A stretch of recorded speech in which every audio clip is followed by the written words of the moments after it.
এ পর্যায়ে আঞ্জুমানের পক্ষ থেকে বিষয় নিয়ে আসছেন 14 শ্রেণীর ছাত্র মোহাম্মদ আবু খায়ের।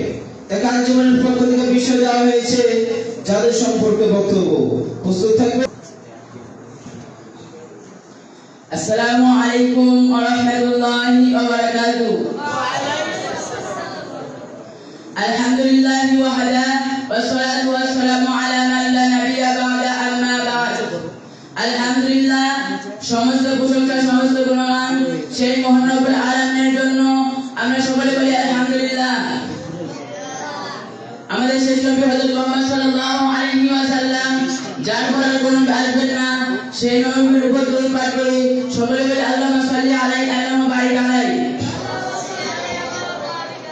মুকুন্দপুর দারুল হাদিস সালাফিয়া মাদ্রাসা এর কর্তৃক আয়োজিত সাপ্তাহিক আঞ্জুমান তাসমিহুল বায়ান এর সম্মানিত সভাপতি সাহেব, বিচারক মণ্ডলী, ভাই পরিচালক ও আমার সামনে দূরদূরান্ত থেকে ছুটে আসা জ্ঞান অন্বেষণকারী ছোট ও বড় ভাইরা, আমাকে আঞ্জুমানের পক্ষ থেকে বিষয় দেওয়া হয়েছে জাদু সম্পর্কে বক্তব্য।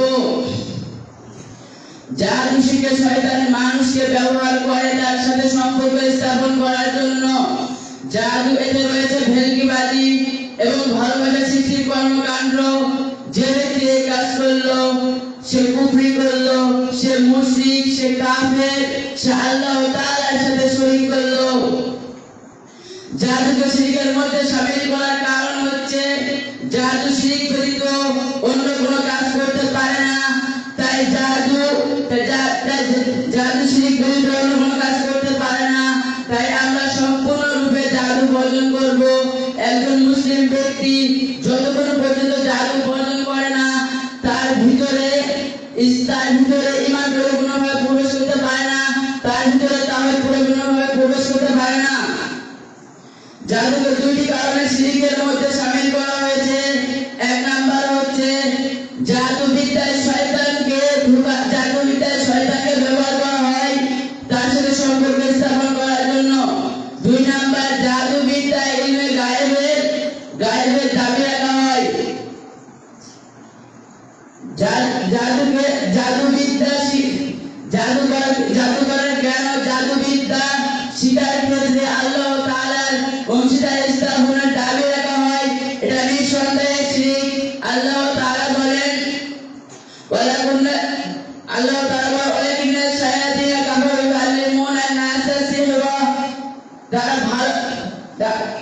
তারা বহু সংখ্যক শয়তান জাদু শিক্ষা দিত, তারা বহু সংখ্যক শয়তান কুফরি করেছিল, তারা মানুষকে জাদু শিক্ষা দিত। সম্মানিত উপস্থিতি, আমরা এটা বুঝতে পারি যে জাদু শিক্ষা দেওয়া যাবে না, জাদু শিক্ষা দেওয়া যাবে না, তারা জানতো, তারপরে তারা মানুষকে জাদু শিক্ষা দিত, ফলে তারা কুফরি করেছে আল্লাহ তাআলার সাথে।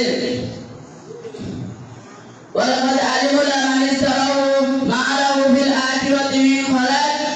যে তার ভালো করে জানতো যে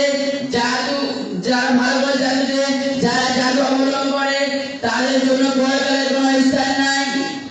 সম্মানিত উপস্থিতি, আমরা এই আয়াতে বুঝতে পারি যে তারা জানার সত্ত্বেও মানুষকে জাদু শিক্ষা দিত, তারা জাদু অবলম্বন করত, তাদের জন্য পরকালের কোনো অংশ নেই, তাদের জন্য পরকালের কোনো স্থান নেই। আবু হুরায়রা রাদিয়াল্লাহু আনহু বর্ণিত, তিনি বলেন, রাসূল সাল্লাল্লাহু আলাইহি ওয়াসাল্লাম বলেছেন, তোমরা সাতটি ধ্বংসাত্মক বস্তু হতে বেঁচে থাকো, তার মধ্যে একটি হচ্ছে জাদু। মিশকাত হাদিস নাম্বার 52। عن أبي موسى الأشعري أن النبي صلى الله عليه وسلم قال। আবু মুসা রাদিয়াল্লাহু আনহু তিনি বলেন, রাসূল সাল্লাল্লাহু আলাইহি ওয়াসাল্লাম বলেছেন, সালাসাতুল ইয়াদখুলুল জান্নাতা, তোমরা তিন শ্রেণীর লোক জান্নাতে যাবে না। তার মধ্যে একটি হচ্ছে মুজনিবুল খামরি, যে ব্যক্তি সর্বদা মদ পান করে। দুই নাম্বার, অকাতাউর রাহিমিন, যে ব্যক্তি আত্মীয় ছিন্নকারী। তিন নাম্বার মুসাদ্দিকুল বিসিহরি, যে ব্যক্তি জাদুর প্রতি বিশ্বাসী।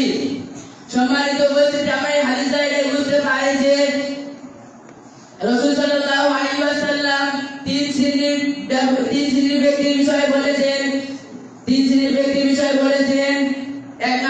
হচ্ছে যে ব্যক্তি সর্বদাই মদ পান করে। 2 নাম্বার হচ্ছে যে ব্যক্তি আত্মীয় ছিন্ন করে। 3 নাম্বার হচ্ছে যে ব্যক্তি জাদুর প্রতি বিশ্বাসী। তাই আসুন আমাদের সকলকে যেন জাদু করা থেকে